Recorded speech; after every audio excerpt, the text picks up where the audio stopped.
And what's up, fellas, ladies and gentlemen, children of all ages? Wake Up Mintzy, presented by the fine folks of Dude Wipes. We're not live, but we're here. Barstool Chicago office, continuing to freeze our ass off in this winter, but happy to be here as always. Joined by Tyler Moody from Louisiana. Fun show today because we've got one of my favorite people at Barstool in the house today. He's here for the Notre Dame Penn State stream tonight. Large is going to be joining us here in a few minutes. And I got to say, Large is not very large anymore. It's looking pretty damn good. As always, drinking some Stella Blue coffee, the only way to start your day. Shout out Barstool Big Cat. It's amazing coffee. I literally don't even know how I could function without it at this point. And we've got Dude Wipes to clean up all our messes. Find them at Walmart, Amazon, Target, all over the world wide web. Just an unbelievable product. I say it every day. I use them. I got them at home. They're all over the office. One use of Dude Wipes. It'll literally change your life. You just wonder where the hell has it been. And then just an incredible invention. Joined by Tyler Moody from Louisiana. We got you, Moody. How are you this morning? Yeah, what's up, brother? How we doing this morning? Doing good, man. A lot to be excited about. First of all, surviving Barstool, crushing it all week. The final show of the week was last night. We've got a couple left. The big finale next week. Excited about that. Getting rave reviews. It's taken over the World Wide Web. Dave Portnoy has been putting on a masterclass in it. He called it his Mona Lisa on Twitter earlier today. But unbelievable show. Just can't say enough about the editing and production team here at Barstool. It just blows my mind how talented they are. And just incredible stuff. We're going to hop right into it. We got Large. Hey, Large here early. Well, hey, before we move on, I think we got to tell the people we got something new for them. We've been promising them an opportunity to call in and give you some shit and give you some ideas, and we have officially made that happen.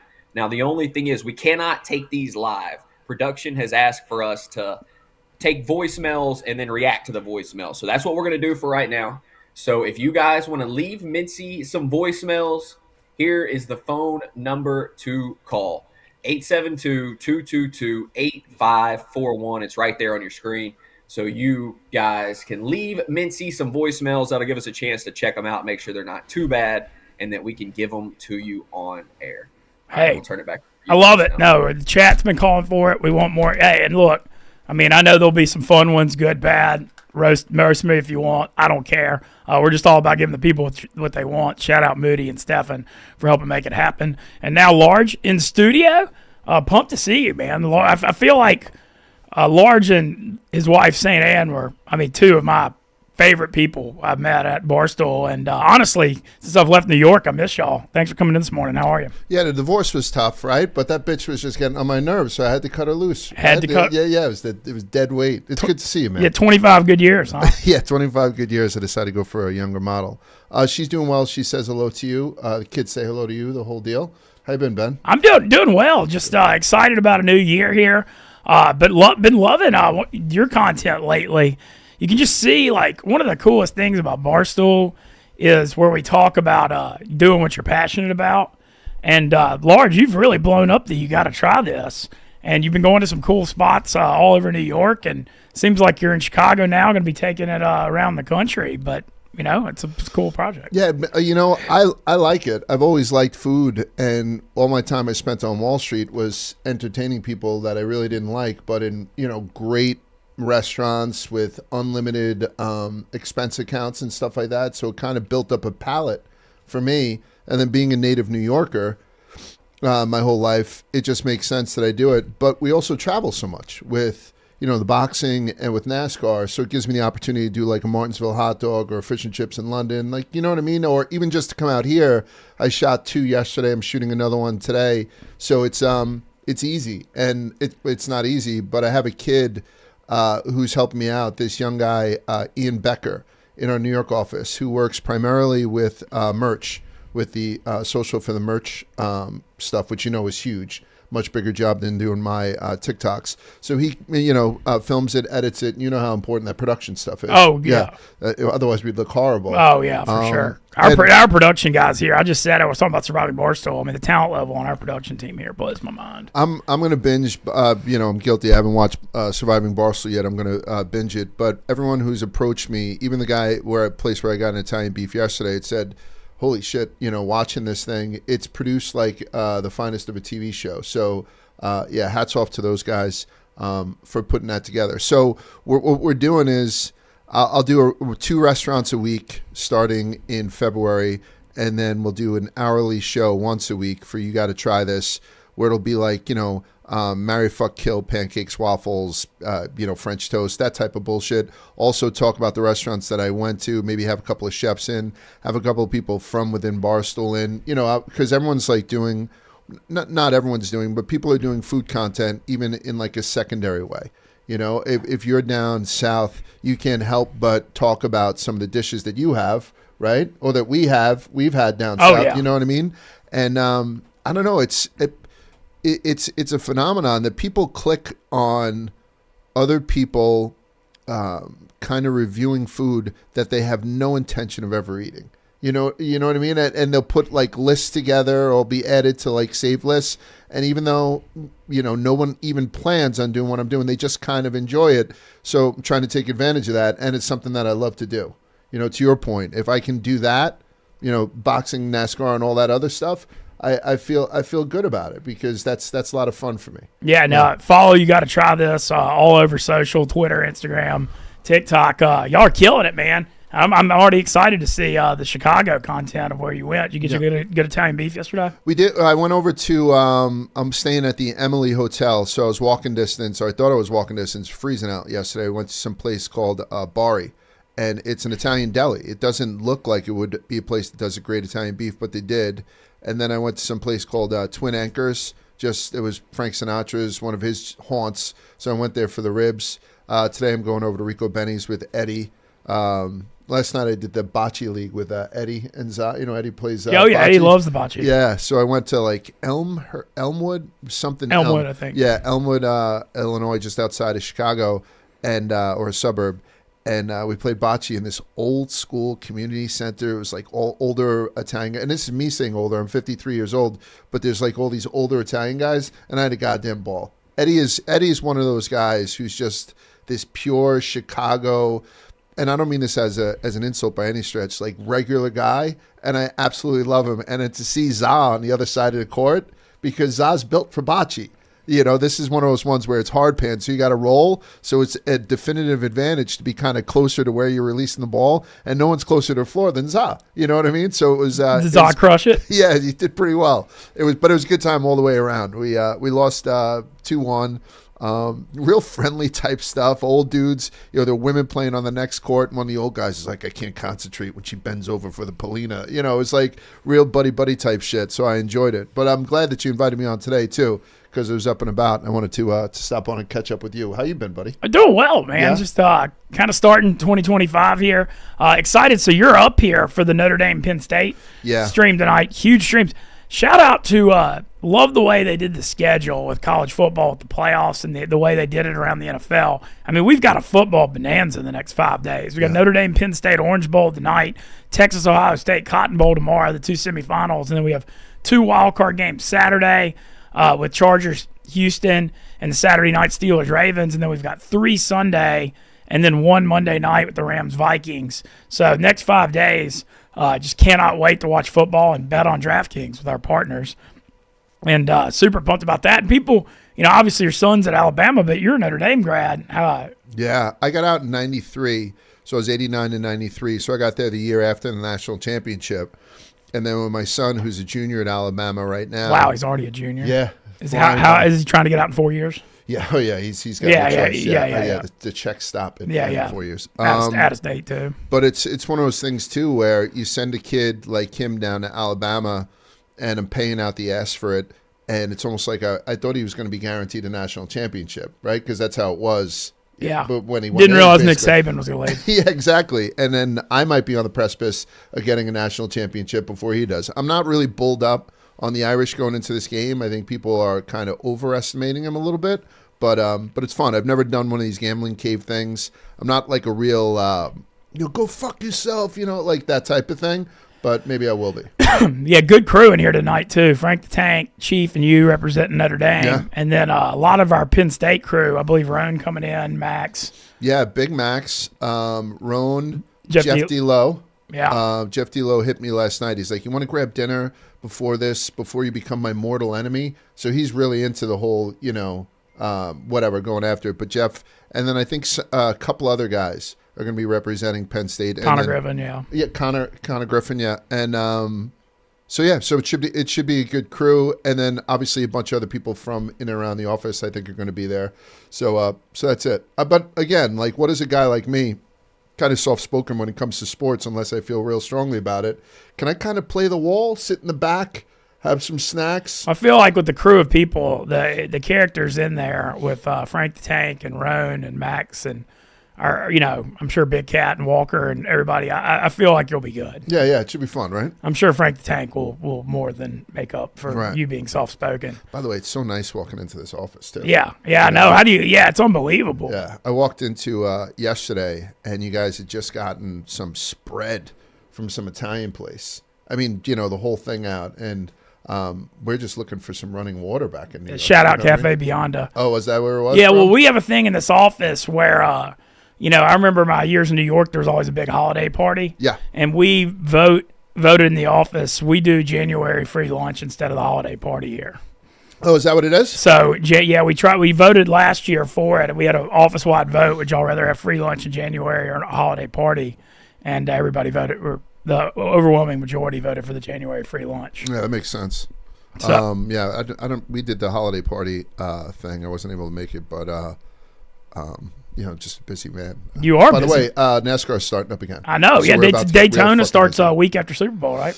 Yeah, so they do the Clash, that preseason race. They usually do it. Well, they've done it the past couple of years in L.A., where they've done it in the L.A. Coliseum. This year they brought it back to the East Coast. They're doing it at Bowman Gray, a classic older NASCAR stop. Spider and I are not going to that. Where's Bowman Gray? Bowman Gray is, you should know. You fucking probably grew up next to it. But Spider and I are not going to that. And then after Bowman Gray is the Super Bowl. Then after the Super Bowl is Winston-Salem, North Carolina. Okay. And then the week after the Super Bowl, we have Daytona. So we'll start rubbing his racing up again right after the Super Bowl. We'll talk about what happened at Bowman Gray, even though it's going to be kind of ancient history. It'll be over a week old. We'll preview Daytona. Then Spider and I and the whole crew will be heading down to Daytona. I don't know who we're bringing from here, but we're going down to Daytona. And then we're in Atlanta the following week with Body Armor people.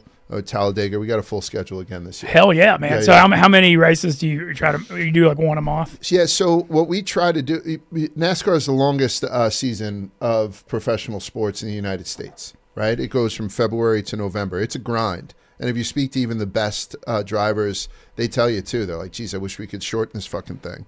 But so we try to go to anywhere from like 8 to 10 races. NASCAR usually does these big trips where we bring, guys like you, or we were in Miami with Dave. We were out in, Sonoma. We took, KC and people. We always, we took $1 million worth of game to LA.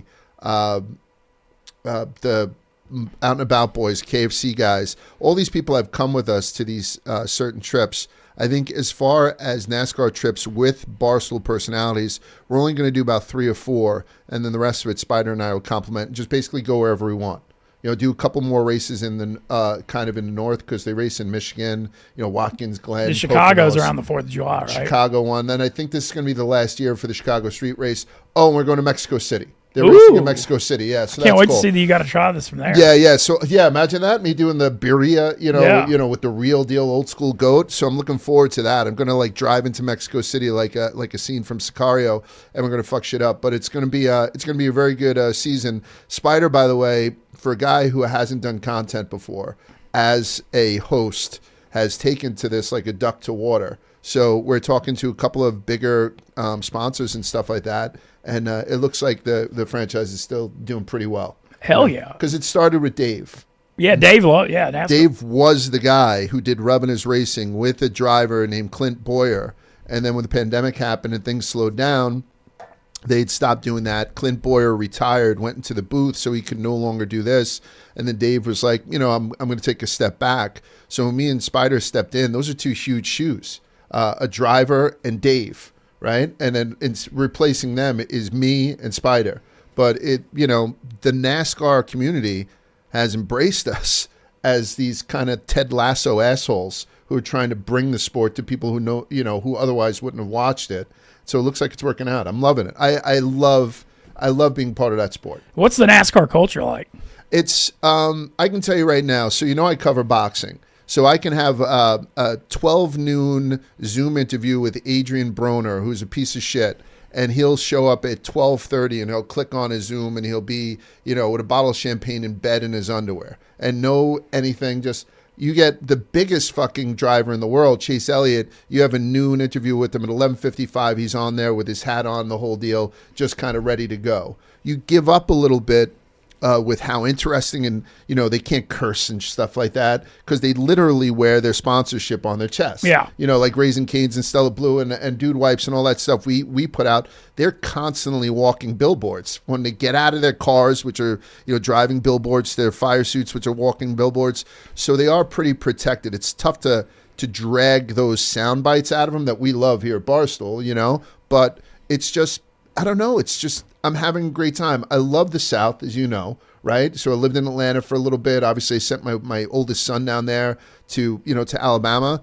And so I'm just having a great time with it. I'm having a great time with the racing. I'm having a great time with the drivers and the people involved, and the whole culture of it just kind of agrees with me.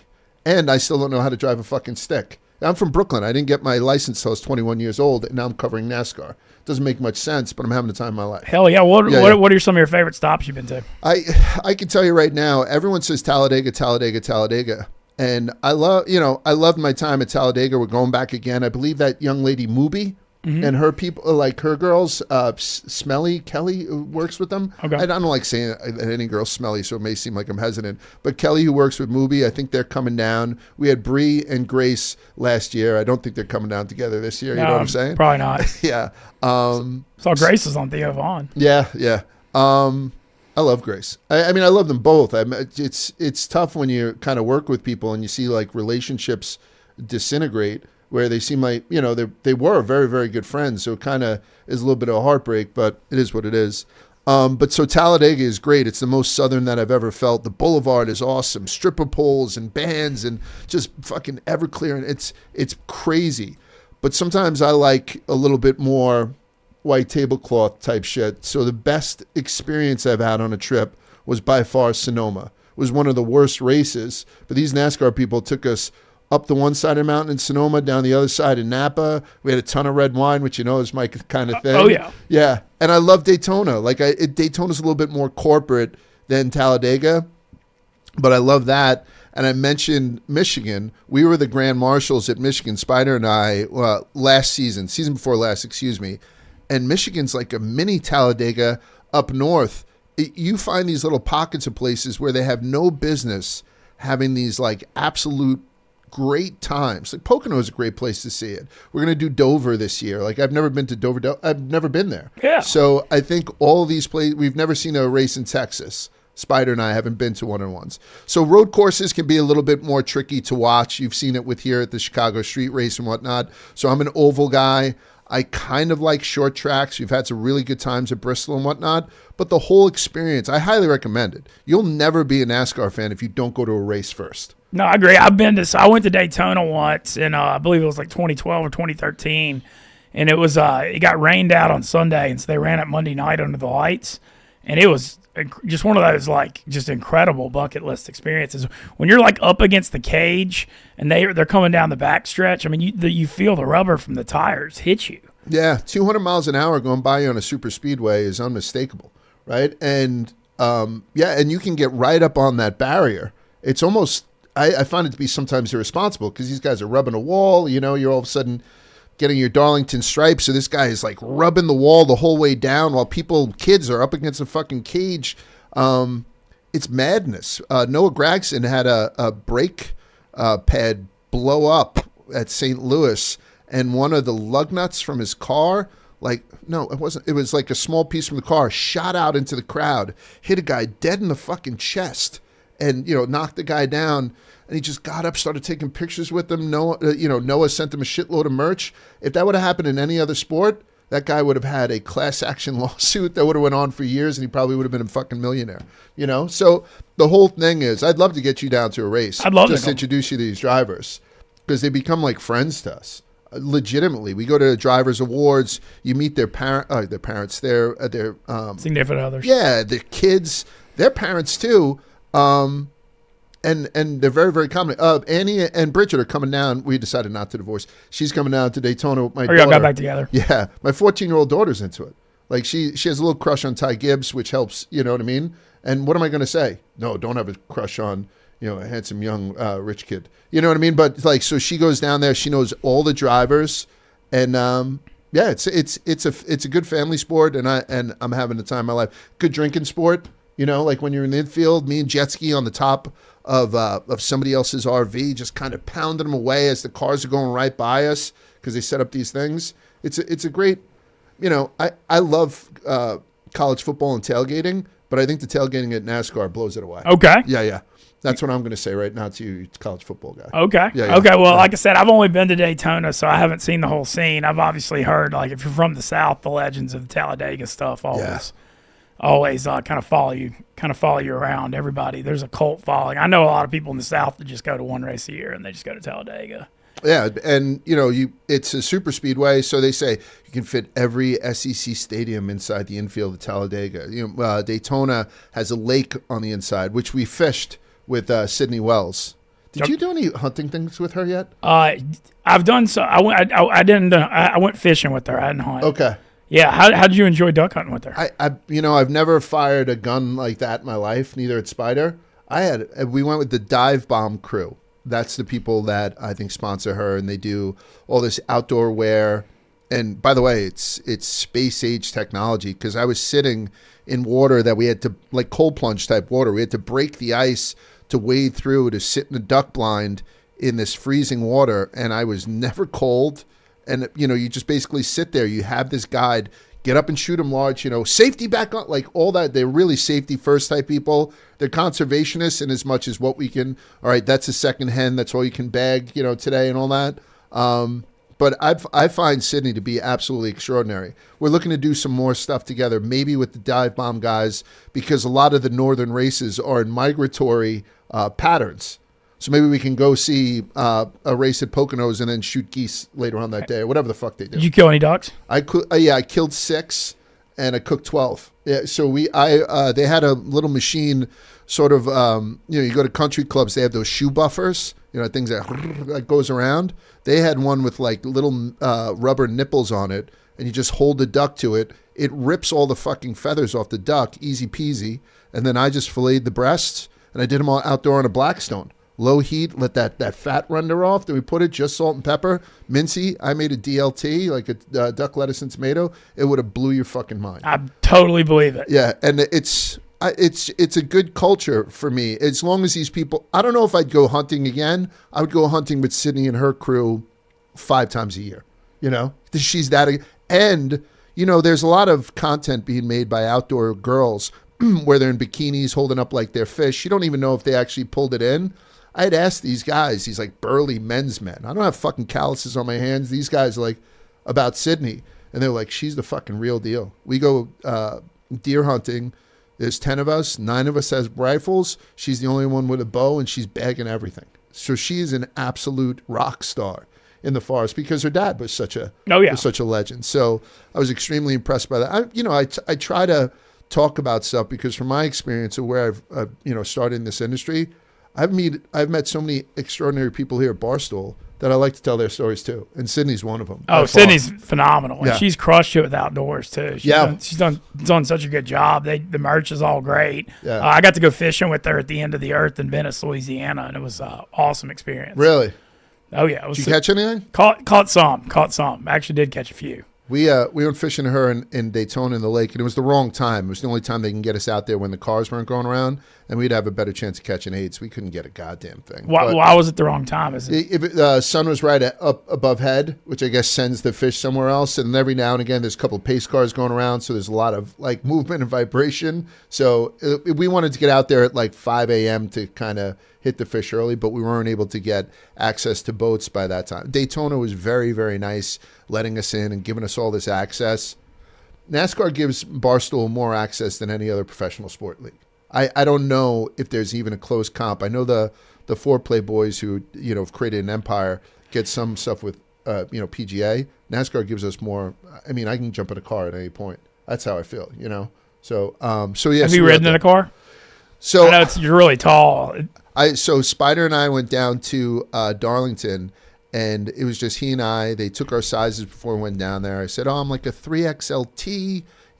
I get down there. They had my fire suit. It was an extra large. So I looked like a sausage that split its casing. Spider was, perfect. Spider's easy to fit. Dale Earnhardt Jr. was taking us both on rides, in a modified Cup car that still has all the bells and whistles, but they put in a passenger seat. Spider gets in, they do it. Dale gets up to, 160 on the wall, like just kind of, and it was awesome. It was 120 degrees on the blacktop down there, very hot day. Spider pops out, I go to pop in, and I just couldn't fit. And so much so Dale's crew was pushing me in the window, like when you're trying to steal towels from a hotel. And Dale's like, stop, you can't get this fucking kid in. So I was a little bit embarrassed. That's why I started dieting, because I couldn't get in the car. I came home, I was dejected, and then I sat down on the toilet. When I got home, I cracked the toilet seat. I was like, what else is God trying to fucking tell me? So I think I'm going to try it again. Dale Earnhardt Jr., who, by the way, has been extremely gracious in himself, he's going to try to get us into a car again this year. Hell yeah. So I can't wait for it. I'm going to turn off my ringer. I apologize. Yeah, no worries. You mentioned that. I've noticed. I hadn't seen you in a while. And speaking of the dot thing, I mean, you look freaking great. I feel great. Yeah, you look like you lost 50, 60 pounds. Yeah, I had a little health scare, so it was one of those things where I kind of had to do it. So I went to, and then back on Coke. I'm doing a lot of Coke. Okay. Yeah. So I just went to it, and I did a slow thing over, one meal a day type shit, but nothing where I was cutting out stuff that I don't think I would. Like, I can't cut out soda. I didn't have any kind of caffeine this morning, so I just had a soda real quick. Yeah, I know people try to cut stuff out for the rest of their lives. I just can't see myself doing it. But I got up to 327, and that's just too big for a guy who's not playing offensive line. So I'm back down to like a comfortable wherever. I'm still obese, but I'm no longer morbidly obese. So that's a baby step. That's a huge step. Yeah. You feel better? I don't sleep with a CPAP anymore.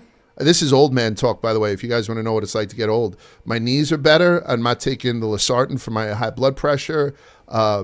Somebody had said, when I first started this thing, I tried to do the Ozempic thing, but they wouldn't give it to me because they weren't giving it out like they do now, like they do in vending machines now. So someone's like, "Oh, try that to like maintain." And I don't know, I could revisit it or something, but it's been fine. Like if I do a food review, I just don't eat before it, and I'm fine with it because I'm done eating shit food. So it's been good. Annie's been on board with me. My wife's been on board with me. So it kind of makes it good when you have somebody who's also trying to do it with you. It's nothing worse than coming and sitting on a couch where you're trying to watch yourself and someone's eating a cheesesteak at midnight, So she's been doing it. So as a family, it's been working out pretty well for us. Hell yeah! And so, what about the boxing world these days? You still doing some stuff? Yeah, I'm. So boxing has become so much better because we're getting the matchups that we weren't able to get a couple of years ago because this dude in Saudi Arabia, Turki Al-Sheikh, has been opening up the bag. I mean, he spent $1 billion on boxing, as far as I can tell, in the past 2 years or so, and just putting together money that you can't refuse. So we get like all these undisputed title fights, like Fury and Usyk. Usyk won both of them. Usyk is pound for pound the best fighter in the world, Alexander Usyk. In February, we have the part 2 of the undisputed light heavyweight guys, Artur Beterbiev versus Dmitry Bivol.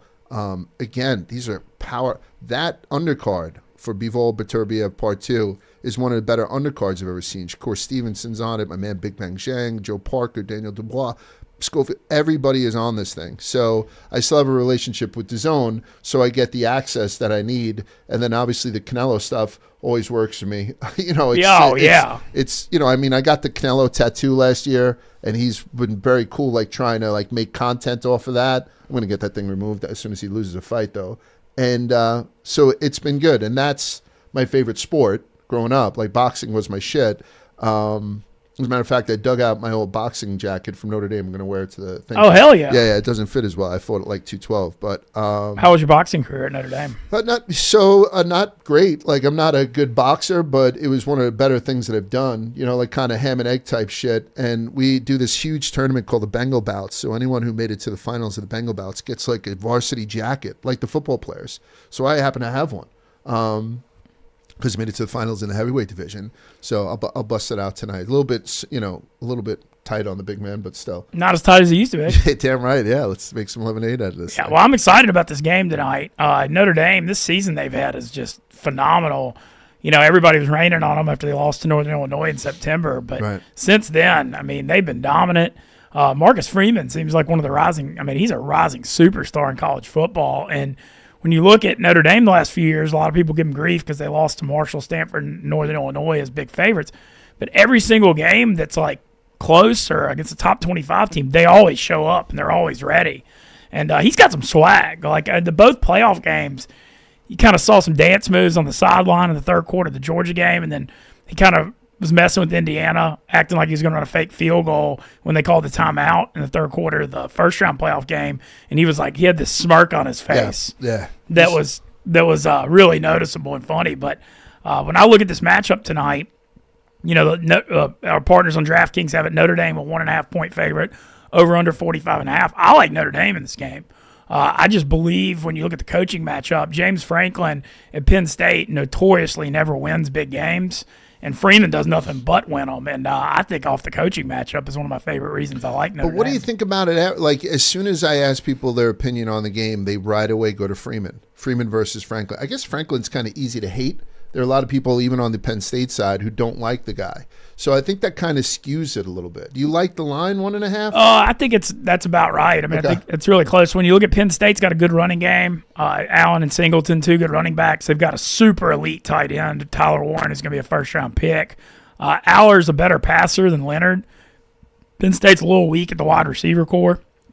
So they're going to have to run the ball and be balanced. And on the Notre Dame end of it, Riley Leonard's not like the best passer I've ever seen by any stretch, but he's a winner. He doesn't make mistakes. And then the X factor with him is he runs. Yeah. Yeah, his legs, and they used it in the Georgia game, but I expect to see him running tonight.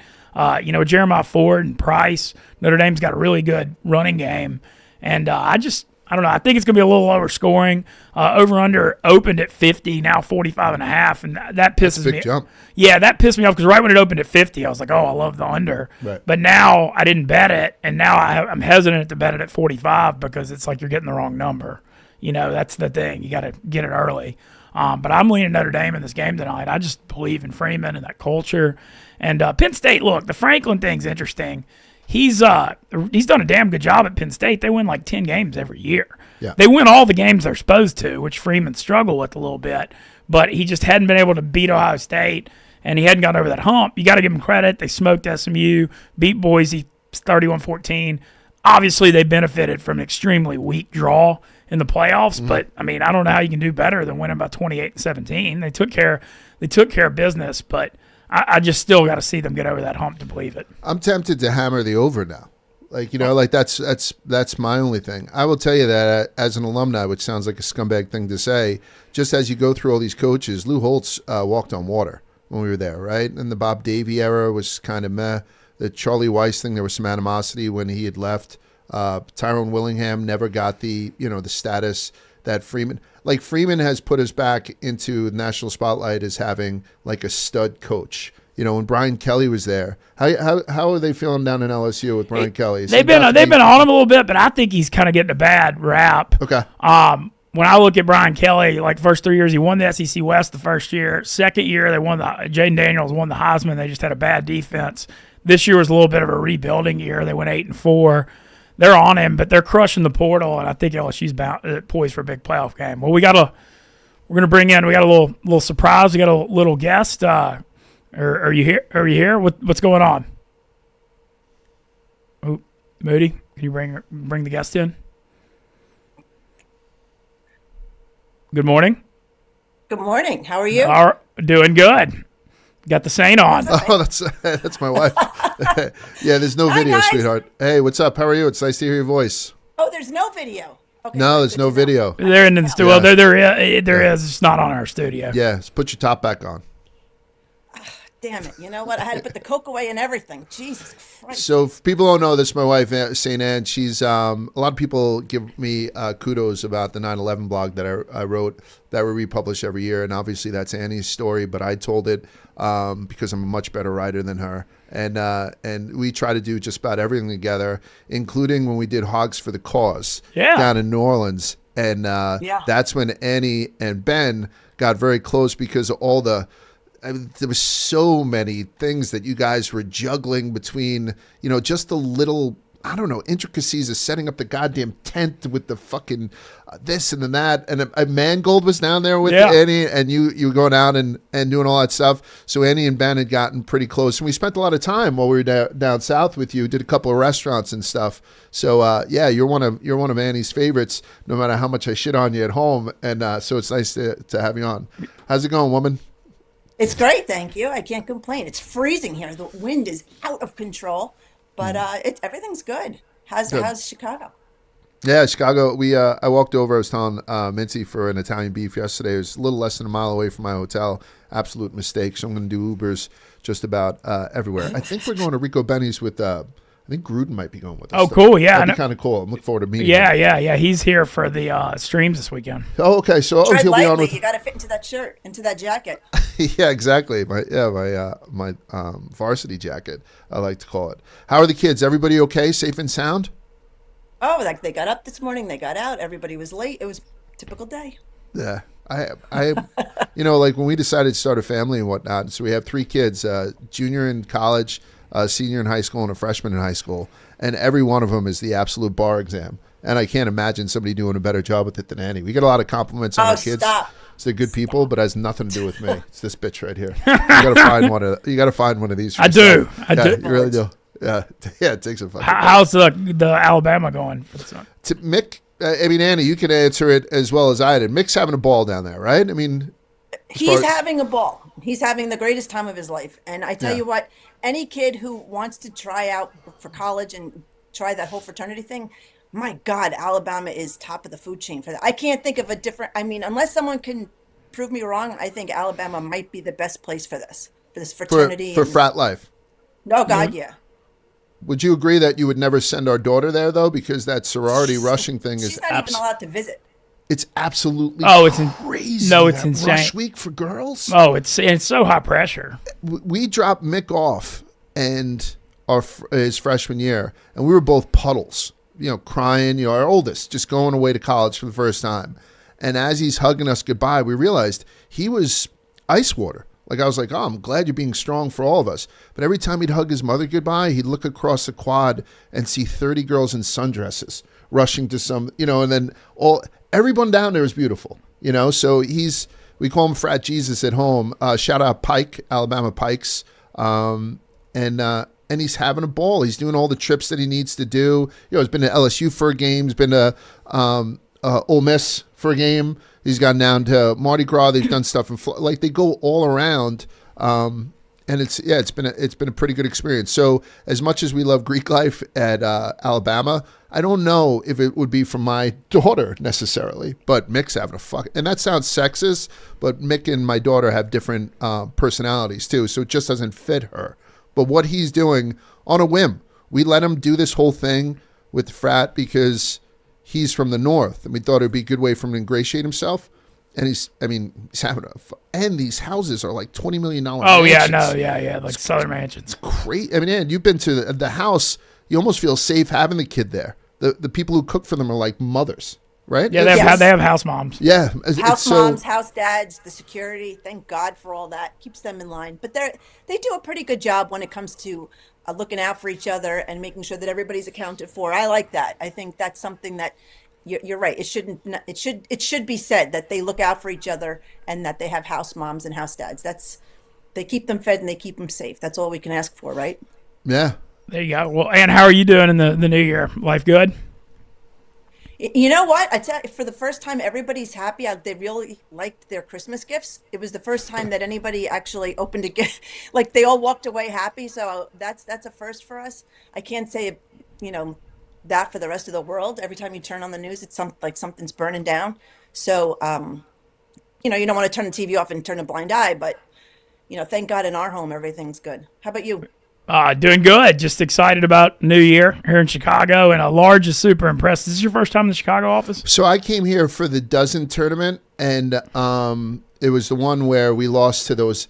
I call them handsome idiots.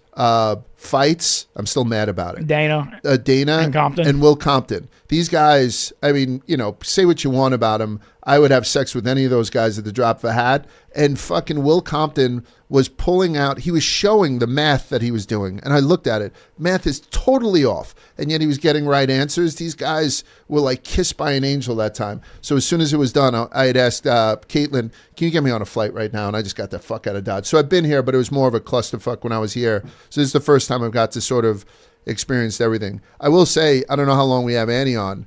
Big announcement for us. All three of our kids, respective dean's lists. So Bridget as a freshman, whatever it is, high honor roll. So honor roll, Finn's honor roll, Bridget's high honor roll, mixed dean's list. So you know what I mean? Like, so you feel like you're doing something right. I mean, they could be doing fentanyl every night. We just don't fucking know it. But all the metrics that they need to hit, you know what I mean? They seem to be hitting. Right, babe? We might as well mention that, correct? Oh God, without a doubt.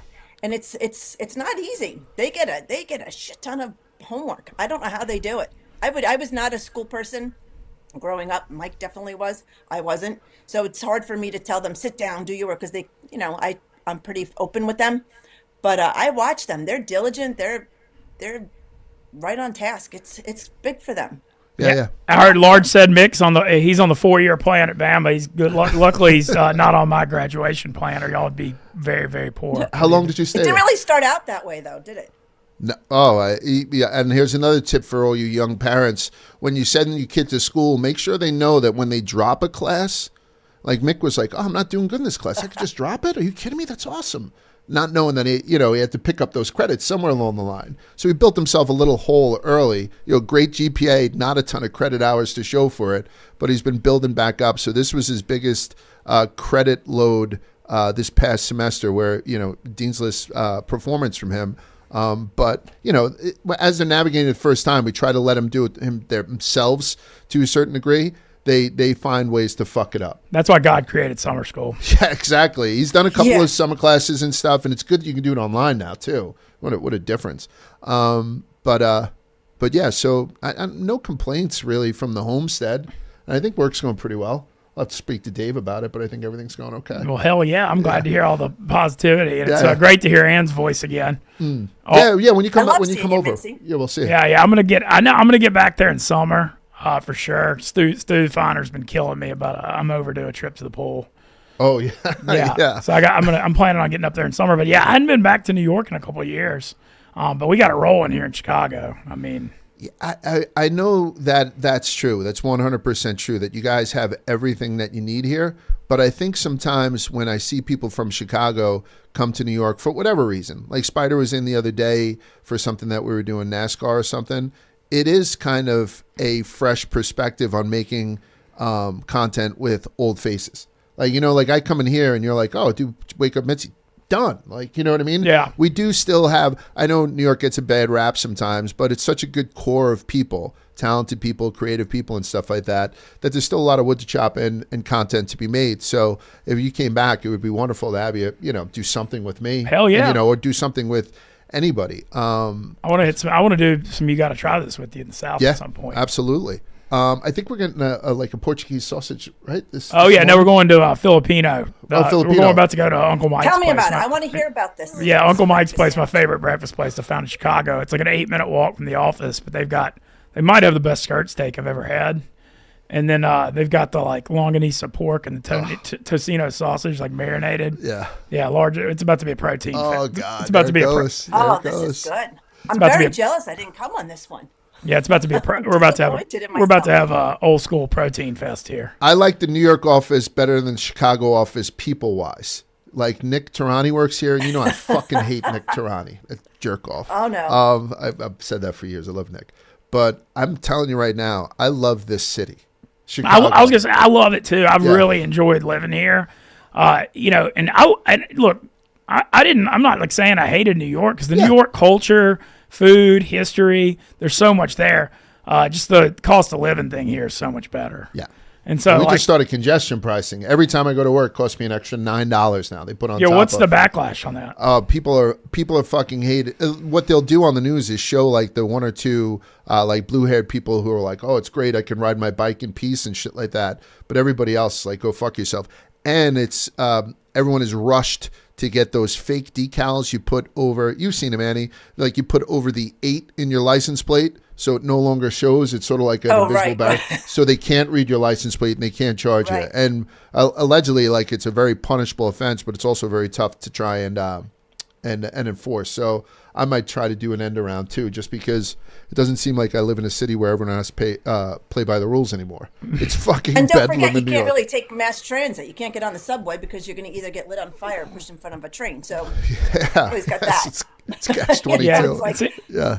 It seems like it's been getting a little wild in New York lately. Yeah, it's getting. And believe me, I mean, it's not like you guys are living in fucking Oz either, but it's, we could use a good headline somewhere along the line in New York. Maybe that headline is Mintzy's triumphant return. I don't know. We'll see. Well, Ann, I just want to say thank you so much for coming on. You got any final parting words of wisdom for us here? I guess the biggest thing I could say are the 2 words, go Irish. Oh yeah, big game tonight, sweetheart. Yeah, I don't even like watching games with my wife. Like I get He's so. ripped doors off walls, Mintzy. And I go upstairs. I watch it on my phone while my kids and my wife are watching downstairs. Like I don't like watching.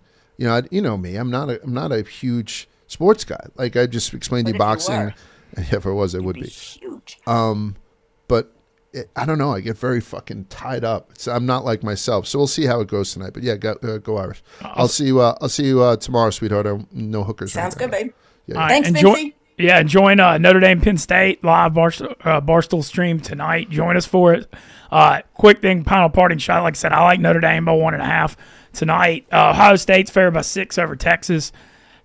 I don't know what to think about this game. Ohio State's so hot. How do you go against them? But, man, Texas, 6-point home underdog. This game's in Dallas. A lot of Ohio State fans having travel problems because of snow in Dallas this week. I feel like if this game was played any other week of the year, it would be like a pick 'em line. But just because Ohio State was so dominant against Oregon, I might take the plunge on the Texas money line, but God, it's just hard to go against Ohio State right now. Yeah. Really looking forward to NFL this weekend. Got some plays for that coming out as well. And DraftKings new offer. If you sign up, new players, you sign up, bet $5. You get 200 credited in bonus bets immediately through Barstool. So check that out at our partners at DraftKings. And shout out for Dude Wipes as always, cleaning up all our messes. There are many here. We, as Moody said at the beginning of the show, we got a new line for voicemails. We're going to debut that on Tuesday. So feel That's free. Dangerous. Feel free to call. Yeah, it's voicemails. It's not live. But feel free to call in. We'll talk some sports, whatever. And even if you roast me, we'll play it and I'll deal with it because it certainly won't be the first or the last time that happened. And we're going to get out of here. I hope everybody has a great day. And Large, let's go eat some protein. Let's go. That's a wrap.